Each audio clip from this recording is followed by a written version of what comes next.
We are Boys on Film. I'm Phil Marriott and this is Rudolph. Hey Phil. And today we are talking about If Beale Street Could Talk.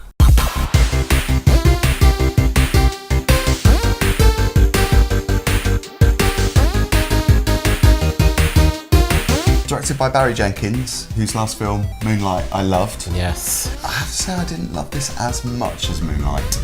No, Moonlight definitely was a better film. Yeah. But I quite enjoyed this film too.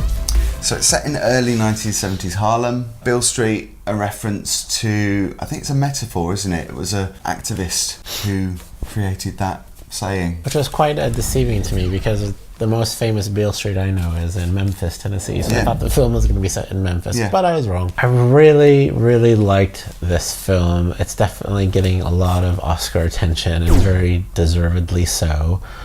Some of the scenes in this movie are just fantastic. Like Regina King. She's amazing. Yeah, she's amazing and definitely deserving of Best Supporting Actress in this film. I'm kind of rooting for her to win. Yeah, I just really liked it. Some of the scenes are very powerful, especially when the two families in the film are they're over for I don't know, like a late night dessert get together, drink sort of thing, and they like come to heads with some of the news that the young daughter has to tell the family, like that. Those scenes were amazing. And overall, yeah, I really enjoyed this film. It's a very hard film too. Like it's some very hard topics that they touch upon. The only thing I don't like about the film is what I complain about all films is like they don't end properly.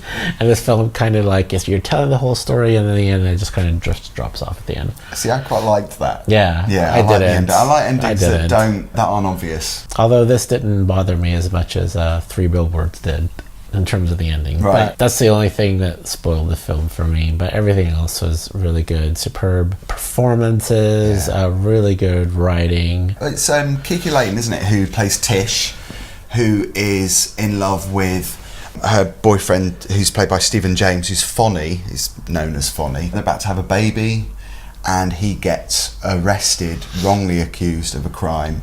And it's about how that accusation just destroys not just their relationship. Well, actually, it doesn't destroy their relationship. I guess it makes the family unit break down, doesn't it?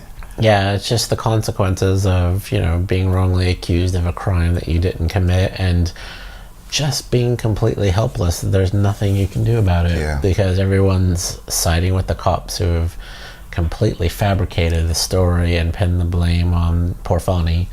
And they're just having to deal with it, and it's not pretty, and it costs them a lot of money, and you just like feel so bad for them because there's both these kids have such potential, and they're trying to live in a world where there's no opportunity for them, but they're keeping their spirits positive and trying to get on with it, and then this happens. It's just like, it's really heart-wrenching. Because you see them building a home from scratch, pretty much. They have this apartment literally from scratch. I mean, they make it their home and they don't have much money, and they have the love to get them through it, and it really is about human spirit, isn't it? And about love and faith. Love conquers all, definitely the theme of this movie. So absolutely. And they're also friends since childhood too, which is something I forgot when I finished watching the film, because obviously they'd known each other for a long time, but they do face this racial tension and the white cops that are really against them. I thought it was really powerful. I really like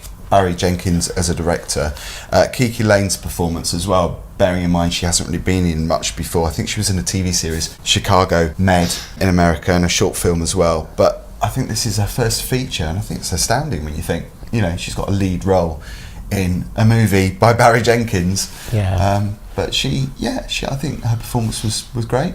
Yeah, and the accolades that this film are getting are absolutely deserved. I mean, I think this film has been about in every film festival we've seen this year just about. So go out and see this. I think it's a really powerful film. We talked about another film earlier, which is a little bit similar, in terms of like films about racial tension and, injustice from the police. I mean, this film is it really deals with that subject quite eloquently. It's an important movie, I think. For our time, I think it's something that everybody should watch. Absolutely. Because it definitely makes you think about stuff. So it's If Beale Street Could Talk. I don't want to say it's the most romantic movie of the year, but, I mean, it is a movie about love conquers all. Yeah.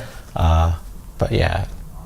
Yeah, it's not rosy, is it? It's not rose. It's not roses and chocolates. That's for sure. Maybe you're going to see it, or maybe you've seen it already. Let us know in the comments below if you have checked it out, what your thoughts are. Give us a thumbs up if you've enjoyed this video, and don't forget to subscribe. And we'll be back soon.